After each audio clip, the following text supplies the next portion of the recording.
Right, my name is Brian Walliker. This is a recording taking part for Sails in the Wind project at Rayleigh Library on Tuesday the 24th of March 2009. And the lady I'm interviewing, your name is, please? Thelma Pastfield. And you were born? At Ashington in 1929. Lovely. And you have some good memories of Rayleigh Windmill? Yes, I moved there when I was 6 months old, and I lived there till I was 12 years old. So, with very happy memories. Although at the time life was very, very ordinary because we had no electricity in the cottage where we lived and no gas. It was just oil lamps and a kitchen range. And our water was across the yard, and we used to have to carry buckets of water all the time that we needed. So how many times a day did you have to go and... Well, I used to have to run across with the kettle sometimes. Did you? My father used to do the bucket. Right. So you just carried the smaller amount. So. That's right. And this was in the cottages that were right next to the mill, was it? Originally the mill house. Yes. And it was then turned into two cottages, which was one mill cottage and two mill cottages.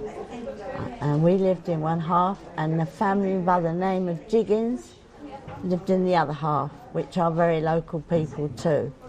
To this day, yes. To this day. And your father, he worked at the mill, did he? Yes. And what was his role there? What was his job? He drove the horses in the horse and cart. There was a wagon that took two shars, and they were called Captain and Jolly.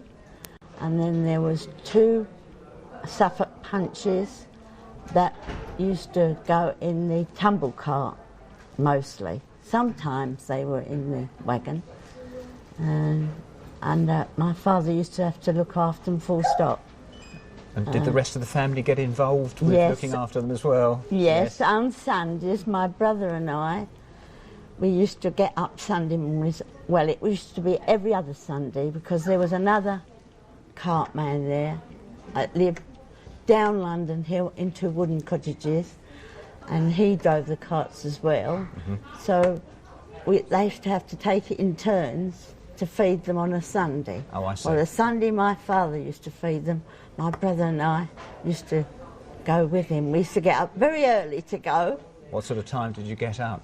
Oh, we was well over there before 8 o'clock in the mornings to feed the horses, and my father used to have to clean them out.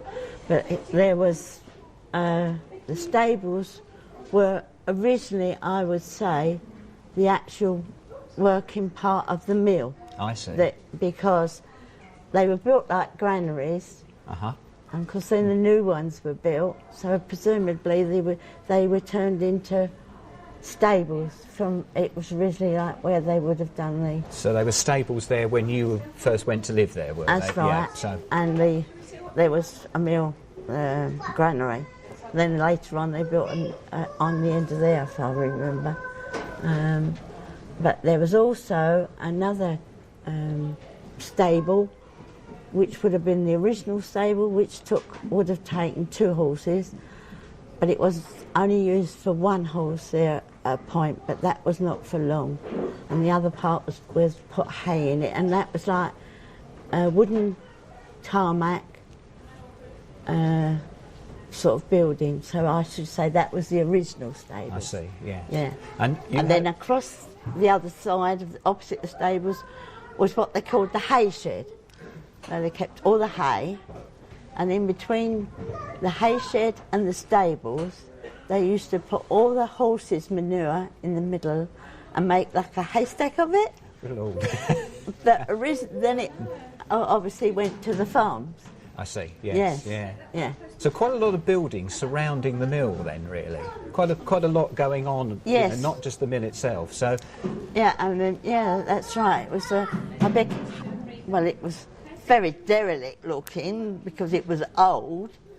But I should have brought a photograph here today that's in one of the books, then I could have really shown you how it is was when I was there. Yes. Exactly, because it's an older photograph than you've got here.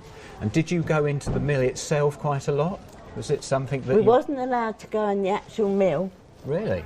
No, because it was dangerous, according to how we was brought up. We weren't allowed to. So I only looked through the door. Oh. But I used to go in the granaries.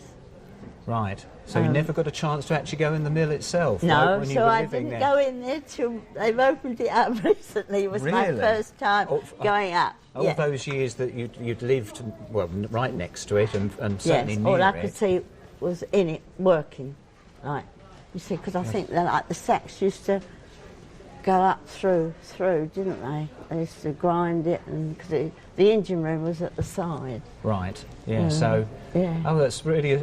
Were you disappointed at not being able to go into the mill at that time, or was it something? Well, no. I suppose being young, I just took it that I wasn't allowed, and that was it. That was that. So you were just told that it was dangerous, was it? And well, it was dangerous for us to go in there on our own. Yes. So we could only look in the door.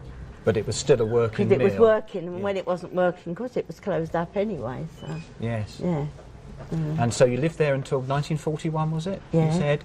Yeah. And what were the circumstances why you moved on from living next to it? Well, the war came, and a lot of the younger men there had to go to war. But my father was an older man, he didn't.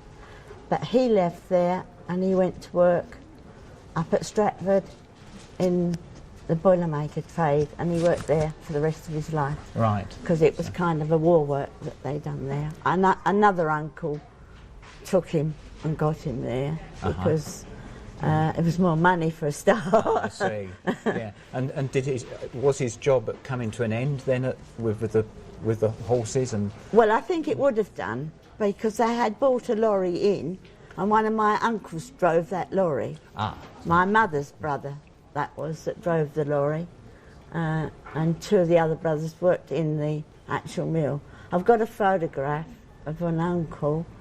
Well, I haven't got it, my sister has, which she's younger, but she never lived at the mill. And she's got one of him standing at the mill door, my uncle. That was one of them worked there. I think he must have worked in the mill, that one. For some time, and then... But he went to war, you see. Yes. And then the other uncle that drove the lorry went to war. They were all called up. And then in 1941 you moved away from there. Yeah, to London Hill. And you've been in the same place ever since. Yes. My other memories are that our garden from the cottage used to go right down to the mount. So the bottom of our garden, we could get onto the mount. So I spent a lot of time on Rayleigh Mount in my young days, climbing trees, not very ladylike, and running up and down. It was really wild then to what it is now. A lot different. Because it wasn't looked after in any sense of the word. No. It wasn't, because the grass wasn't cut, so it was all sheep's parsley, and we used to hide in it and play hide and seek. Then in the winter, my father made us sledges, and we used to sledge down and onto the pond, because the pond was a beautiful pond when I was young. There was newts, all the wildlife in it, and no rubbish like there is today, and all nasty. It was as clear as a bell, and the boys used to catch the newts. And I said, when it was ice, we used to go right down on it, and we used to not skate on the ice, but Mr. Man that had the shop, he had some ice skates, and I can remember him being up there. My father took my brother and I up on a moonlight night, 12 o'clock at night, moonlight night, skating on the pond. And Mr. Man was up there, with skate. He was the only person that had ice skates, but we skated on the pond. So happy memories of when you lived in the cottage next to the mill. Full stop. Yep. I didn't like leaving there, to be honest, I didn't. My brother did, because he was into all the mud cons, washing his hands and that in the sink. I liked that. And that. But me, I loved the life there. And I'm still like it. I'm still very much the country girl, very much. Like, town life doesn't. I mean, Rayleigh to me now is a town, and I don't like it. But do you enjoy the way, like the look of the way the mill has been restored now? Oh yeah, yeah, yes. It's nice to see it still standing. Yes. And looking perhaps better than it did when you possibly left. No, living. actually, no. It was. I mean, it still looked quite good when we left. I mean, it was still working, so it was kind of looked after, and all the granaries and that was still working when we left there. And I said my uncle was still driving the lorry until he was called up to the war. Yeah. And I've got photographs of when we had a celebration. Oh, I tell you what else I've got of Rayleigh. I often wonder if anyone else has still got it. When they had the Silver Jubilee for Mary and George, the townspeople of Rayleigh gave us all a testament each, and we all went to one of the churches, wherever, for the tea party to the mug, and I've still got both, the mug and the testament. That would have been, what, about and it says inside in it, 1935, wasn't it? That's right, yeah. Yeah. It was, yeah. I was that's just at school old enough to get it, I presume. But I often wonder if anyone else in Rayleigh has got that, because it's as good as the day I had it, and it's got inside to Thelma Pastfield, presented by the townspeople of Rayleigh. Yeah, you looked after it well. And yeah, I think I should really put it into the local museum, because I can't see the family appreciating it. Nice idea. Yeah. Nice idea. Yeah. Thank you very much, Thelma, for all your memories and recollections. Thank you very much.